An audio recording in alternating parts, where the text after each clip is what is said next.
Thank you, Chair. Two follow-up comments for me initially.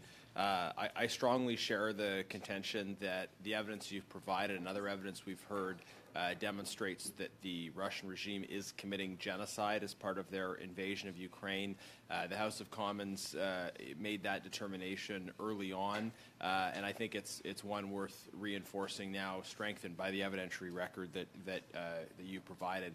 The international legal definition of genocide makes very clear. The second comment I wanted to make is that I think the conclusion we should draw from your testimony is not only about the need to support organizations that are pursuing justice in these particular cases, but to redouble our commitment to supporting Ukrainian victory.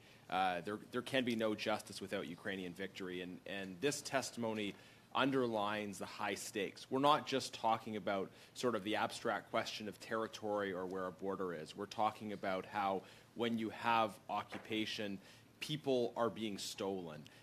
The horrific atrocities that people have to live under if they are in Russian-occupied parts of Ukraine underline why, rightly, there is no desire to compromise on the core principles of territorial integrity.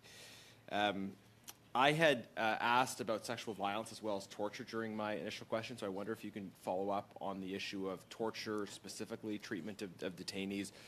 In the context of child abduction, we've heard testimony that I think would amount to descriptions of torture of children that have been abducted, but I wonder if you could speak more broadly to the use of torture by the occupying forces.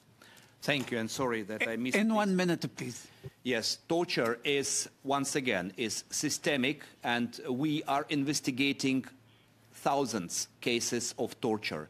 Even in Kherson region, which we liberated, we have identified, with all of the evidences, at least 11 torture chambers, which were places of illegal detention where all possible ways of torture was used against Ukrainian civilians. Torture is mass practice which is used against our prisoners of war while they are under Russian control.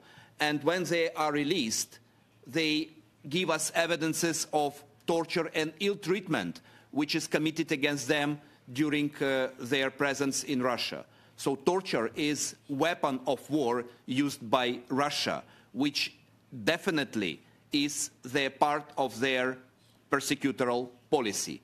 And once again, all these elements of genocidal intent, of course, give us a certainty that Russia is committing crime of genocide.